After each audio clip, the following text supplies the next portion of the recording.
সাদা কাপড় পয়রায় আমি গান গাইব আকাশ চুমি, ওপরেতে ঢুল পিটিয়ে আমার বিয়ের দাওয়াত দিব।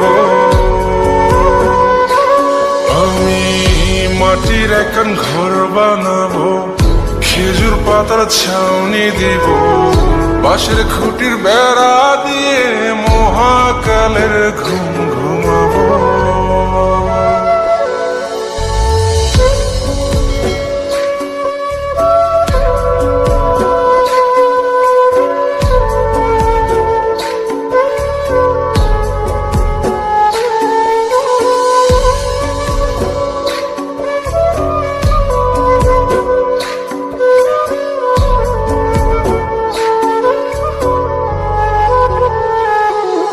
আরে আতর গোলাপ চন্দন